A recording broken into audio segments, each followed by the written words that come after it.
வணக்கம்ங்க. Welcome to Mano's kitchen. இன்னைக்கு மனோஸ் கிச்சன்ல தீபாவளி பலகார வரிசையில ரொம்ப சிம்பிளா ரொம்ப டேஸ்டியான ஒரு கார வகை தாங்க பார்க்க போறோம். இது எல்லாத்துக்குமே பிடிக்கும், குழந்தையிலிருந்து பெரியவங்க வரைக்கும் பிடிக்குங்க. அதுதாங்க நம்ம ஓமப்பொடி. அது பாத்தீங்கன்னா ஈஸி, தேவையான பொருள்கள் கூட பாத்தீங்கன்னா ஒரு 4-5 பொருள் தாங்க. இது வீட்டுல இருக்கிறதையே வச்சு ரொம்ப சிம்பிளா செய்யலாங்க. அது செய்யறதுக்கு முன்னாடி அதுக்கு என்னென்ன பொருட்கள் தேவைன்னு பார்க்கலாங்க. ஓமப்பொடி செய்ய தேவையான பொருள்கள்: கடலை மாவு 1 கப் எடுத்துக்கலாங்க. அதாவது ஓமத்தை ஒரு டேபிள் ஸ்பூன் சுடுதண்ணியில் ஊற வச்சு வடிச்சு தண்ணி மட்டும் எடுத்து வச்சிருக்கிறேன். கருவேப்பிலை 2 இனுக்கு, உப்பு தேவையான அளவு, பொரிக்கிறதுக்கு தேவையான அளவு எண்ணெய்ங்க. அதாவது அரிசி மாவு ஒரு 2 டேபிள் ஸ்பூன் எடுத்துக்கலாங்க. அரிசி மாவு போட்டா நல்லா மொறு மொறுன்னு ரொம்ப சாஃப்டா நல்லா இருக்கும். கலருக்கு நம்ம மஞ்சள் தூள் ஒரு 1/4 டீஸ்பூன் சேர்த்திக்கலாங்க. நெய் ஒரு டேபிள் ஸ்பூன் சேர்த்திக்கலாம், நல்லா சாஃப்டா இருக்குங்க. பெருங்காயம் ஒரு 1/4 டீஸ்பூன் சேர்த்திக்கலாங்க. அவ்வளவுதாங்க இதுக்கு. அடுத்தது எப்படி செய்யலாம்னு பார்க்கலாம். இப்போ ஓமப்பொடி புளி இருக்கு, மாவு பிசைஞ்சுக்கலாங்க. முதல்ல கடலை மாவு சேர்த்திக்கலாம். நான் 1 கப்புன்னு சொன்னேங்க, இது 100 கிராம் கடலை மாவுங்க. அதுக்கு அடுத்தது 2 டேபிள் ஸ்பூன் அரிசி மாவு சேர்த்திக்கலாம்.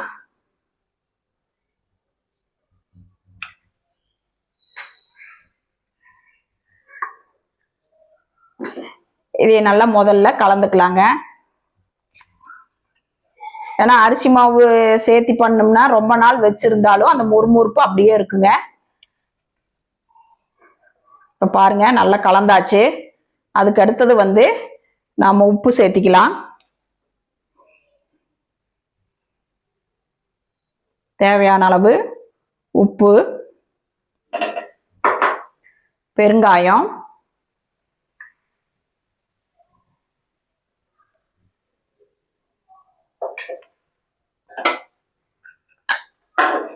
மஞ்சள் தூள் நம்ம கலருக்கு சேர்த்திக்கலாங்க. மஞ்சள் கலர்ல இருக்கும், வேணா நீங்க ஃபுட் கலர் கூட சேர்த்திக்கலாம்.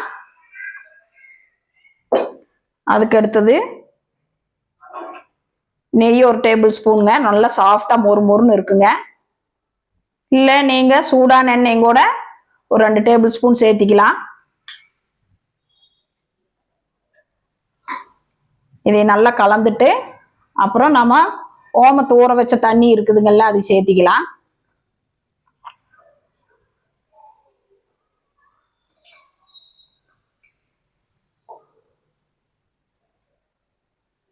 இப்போ பாருங்க, ஓம தண்ணி சேர்த்தி நல்லா பிசைஞ்சிட்டு அப்புறம் நம்ம தேவையான அளவு தண்ணி சேர்த்தி நல்ல சப்பாத்தி மாவு அளவுக்கு இல்லாம கொஞ்சம் லூஸா பிணைஞ்சு எடுத்துக்கலாங்க. இப்போ பாருங்க, இதை நல்லா எல்லா பக்கம் மாவுல படுற மாதிரி நல்லா பிசைஞ்சு எடுத்துட்டு கொஞ்சம் கொஞ்சமா தண்ணி தெளிச்சு கொஞ்சம் நல்லா லூஸா பிசைஞ்சுக்கலாங்க.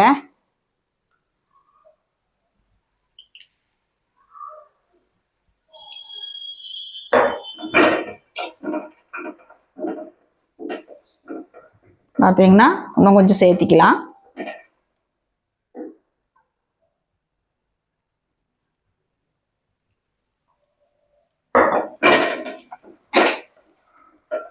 பிசைஞ்சிட்டு காட்டுறேன் பாருங்க, நல்லா லூஸா.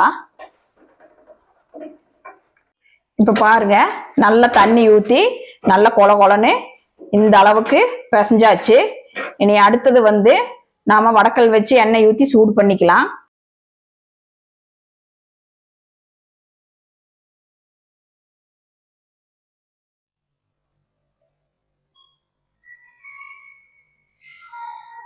பாருங்க, எண்ணெய் சூடாகிற வரைக்கும் நாம ஓமப்பொடி இப்போ இந்த மாதிரி முறுக்கச்சு இருக்குங்கல்ல, இதுல சின்ன ஓட்டை இருக்கும் ஓமப்பொடி போடுறதுக்கு.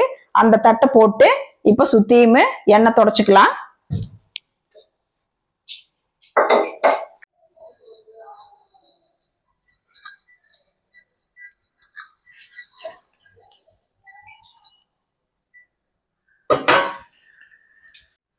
இப்ப பாருங்க, முறுக்கச்சுல எண்ணெய் தடவிட்டோம்.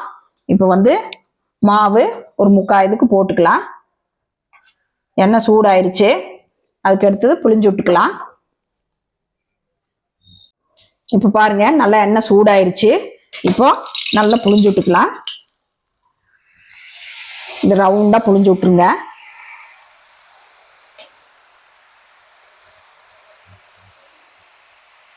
வடக்கல் பிடிக்கிற அளவு போடுங்க. அப்புறம் அடுத்ததும் கூட போட்டுக்கலாம்.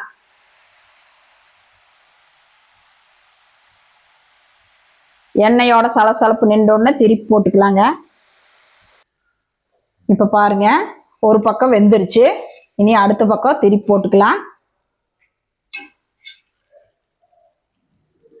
அடுப்பை வந்து கம்மியா வச்சுக்கோங்க, இல்லாட்டி செவந்து போயிடும். இப்ப எண்ணெயோட சலசலப்பு நின்றோடனே எடுத்துக்கலாம்.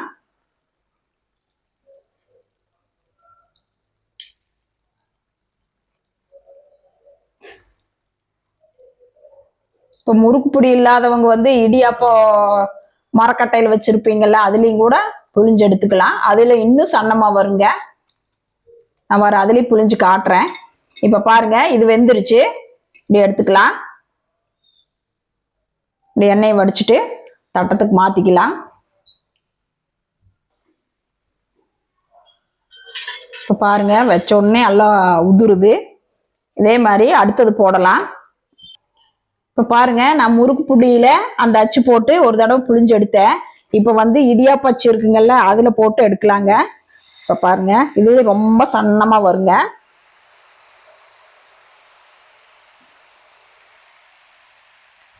அது இல்லைன்னா இது வீட்டில் இருந்தாலும் கூட நீங்கள் இதே போட்டுக்கலாம்.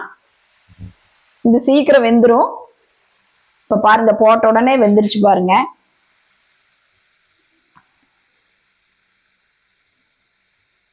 இது ரொம்ப நூலாட்டா இருக்கும். அது ஒரு நூல் பெருசா இருக்கும். நீங்க எது வேணுமோ போட்டுக்கலாம். இப்ப பாருங்க, திருப்பி போட்டுக்கலாம். வெந்துருச்சு.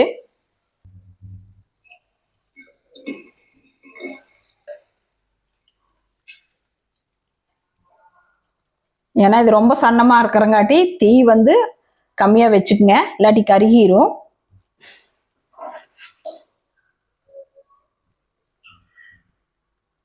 இப்போ பாருங்க, ஒரு நிமிஷம் ஆயிடுச்சு. நல்ல எண்ணெய் சத்தமெல்லாம் அடங்கிருச்சு. இப்போ எடுத்துக்கலாம். ரொம்ப சிம்பிளுங்க. நீங்களும் வீட்டில் இதே மாதிரி செஞ்சு பாருங்க. தீபாவளிக்கு என்ன பண்றது அப்படின்னெல்லாம் வந்து அரிசி ஊற வச்சு ஆட்டி முறுக்கெல்லாம் போடுறதுக்கு டைம் இல்லைன்னா நீங்க இந்த மாதிரி வீட்டில் எல்லாத்து வீட்லேயுமே கடலை மாவு இருக்கும். வீட்டில் ஈஸியாக செய்யலாம். 10 நிமிஷத்துலயே செய்யலாம். ஒரு பக்கம் வந்து வடக்கல்ல எண்ணெய் ஊத்துனீங்கன்னா இன்னொரு பக்கம் மாவு பிசைஞ்சா டக்குன்னு போட்டுடலாங்க. இதுக்கு அடுத்தது வந்து நம்ம இதுக்கு வந்து கருவேப்பிலை போட்டு பொரிச்சு எடுத்துக்கலாம். அடுப்பு ஆஃப் பண்ணிடலாங்க. அந்த சூட்லயே பொரிச்சிருங்க.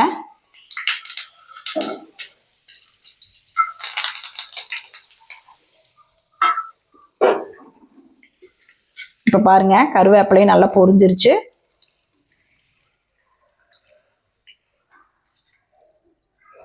அவ்வளவுதாங்க, நம்மளது ஒரு 10 நிமிஷம் கூட இல்லை, நம்ம ஓமப்பொடி ரெடி.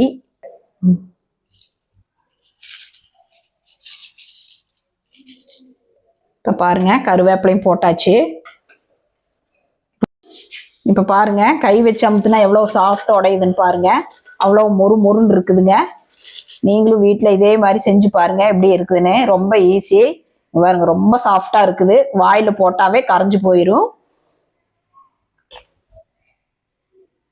என்னங்க, ஓமப்பொடி எப்படி செய்யறதுன்னு பாத்தீங்க. அதாவது வீட்டுல இருக்கிற 4 பொருளை வச்சு ஒரு தீபாவளிக்கு ரொம்ப சிம்பிளா இந்த வந்து காரத்தை நீங்க வீட்டுல செஞ்சு பாருங்க. ரொம்ப ஈஸி. வேலைக்கு போறவங்க, அந்த மாதிரி எனக்கு ஸ்வீட் காரம் எல்லாம் செய்ய தெரியாதவங்க வந்து இந்த ஓமப்பொடியை ட்ரை பண்ணி பாருங்க. ரொம்ப ஈஸியா இருக்கும். ட்ரை பண்ணிட்டு டேஸ்ட் எப்படி இருக்குன்னு கமெண்ட் பண்ணுங்க, இல்ல போன் பண்ணுங்க.